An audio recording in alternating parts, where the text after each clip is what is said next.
Welcome to this explainer. Have you ever found yourself wondering why millions of people are perfectly fine screaming their lungs out at a television, painting their faces, and feeling completely emotionally destroyed just because 11 strangers lost a game? Meanwhile, a massive group of people simply couldn't care less. I mean, you've probably seen the absolute despair of a Monday morning water cooler chat after a big Sunday loss. Well, according to neuroscience, those non-fans aren't just ignoring the game. They might actually have brains that are wired completely differently. Let's set the baseline here. Roughly 60% of Americans follow sports religiously. And for this massive majority, the athletic world is this incredible source of profound emotional highs and devastating, weekend-ruining lows. We're talking countless hours, billions of dollars, and endless emotional energy poured into these events. For a lot of folks, it dictates their schedules, their moods, and honestly, their entire social circles. Okay, so what is happening inside the brains of the other 40%? Let's dive into it. If you're part of that 40%, you've probably felt like the odd one out at a Super Bowl party, right? Just kind of staring blankly at the screen while everyone else completely loses their minds. But I want to show you why not caring about sports doesn't make you boring. It doesn't mean you lack passion, and there's absolutely nothing wrong with you. As we'll see, it really just highlights an entirely different biological framework for finding meaning and connection. Section 1. The Modern Tribe, Evolutionary Fandom.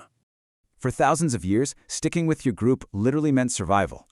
When hardcore fans watch their team play, their brains experience a massive surge of oxytocin. That is the bonding hormone, literally the exact same chemical that makes you love your family. Their brains trick them into viewing these millionaire athletes as literal members of their own clan. It's like a team jersey acts as modern tribal war paint. It completely cements that evolutionary connection. But non-fans often possess what psychologists call lower tribal instincts. Their identities just aren't as strongly tied to group membership. They tend to be highly individualistic, and they simply don't need that large group identity to feel whole. There was this super interesting study back in 2019 that illustrates this perfectly. It showed that people with low sports interest naturally exhibit far less us versus them thinking. Think about it. If you don't care about sports, you aren't automatically wired to hate the other team just because they're wearing a different color jersey. If you don't have a tribe in the game, why would you automatically view the opposing side as the enemy? You just don't possess that automatic opposition to an out-group because your brain isn't viewing the world through that strict tribal lens. Section 2. Your brain on sports, chemistry and genetics.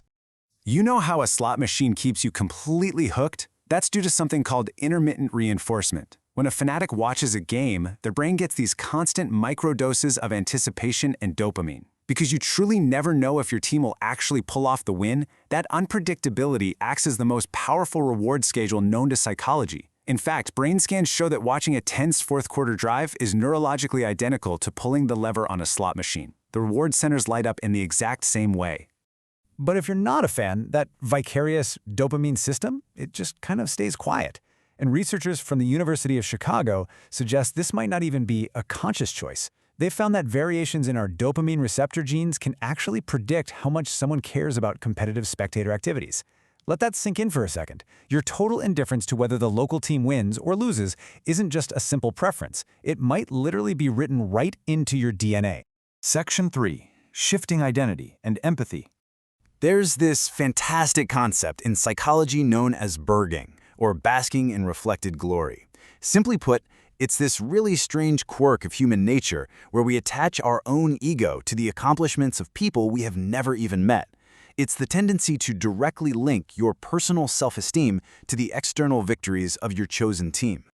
Notice that little pronoun switch? It's actually pretty funny when you catch it in the wild. Have you ever noticed that when a team succeeds, fans proudly yell, "We won," but the second the team fails, they immediately distance themselves and say, "They lost"? Non-fans, on the other hand, maintain a much more consistent self-concept. Because they are playing this psychological distancing game, their self-esteem remains deeply stable. It doesn't rely on the chaotic, totally unpredictable outcomes of a game played by strangers. Now, a lot of people mistakenly think non-fans just don't care about anything. No way, that is entirely false. Human beings just have a limited tank of emotional energy, and non-fans simply utilize a different empathy allocation. It's such a brilliant way to frame it. While a sports fan might practice deep empathy for a struggling quarterback, a non-fan directs that exact same emotional energy elsewhere. They pour their empathy into social causes, deeply personal relationships, massive creative projects, or intellectual challenges. It's never a lack of caring. It is a profound reallocation of it. Section 4. Finding different flow states. A 2021 study actually found that people with low interest in sports score incredibly high in a psychological trait called openness to experience. They are absolutely still out there seeking emotional highs, profound connection, and transcendence. They're just triggering those exact same brain rewards through a love of art, beautiful music, spending time on a mountain trail, or diving into complex intellectual ideas. Their brains crave the exact same intensity of emotion, they just funnel it through a gallery or a forest instead of a packed stadium. Sports give fans this huge sense of meaning. The underdog story, the epic comeback, the dynasty. But this is all achieved through parasocial investment. Yes, it's a highly compelling, unpredictable drama, but it remains a completely one-sided relationship. The stark reality is that millions of people are left emotionally devastated by a game where they had absolutely zero impact on the outcome. Non-sports people, on the other hand, crave direct engagement. When you look at the psychology, non-fans want to invest their emotional energy into reciprocal activities. They want to be the active participants, not just the spectators. They prefer engaging in spaces where their hard work and their personal care actually change the final outcome. Their lack of interest in sports stems from this really powerful desire to be active creators in their own lives. Psychologist Mihaly Csikszentmihalyi really hit the nail on the head when he talked about flow states. At our core, human beings are all just chasing optimal experiences. Both groups are ultimately just using different, completely valid strategies to achieve these flow states. For some, complete absorption means locking in for 3 hours of football on a Sunday. For others, it's writing a novel, building a business, or hiking a mountain. Neither strategy is superior, they're just different tools for navigating the human experience. In fact, a lot of non-fans report feeling deeply present in their own lives, specifically because they aren't spending hours experiencing someone else's struggle. So, the next time someone asks you about the big game and you genuinely just do not care, remember that you aren't missing out on some fundamental human experience. Your reward system, your tribal instincts, and your empathy allocation are just calibrated differently. Ask yourself, what higher stakes, deeply engaging game are you choosing to play instead?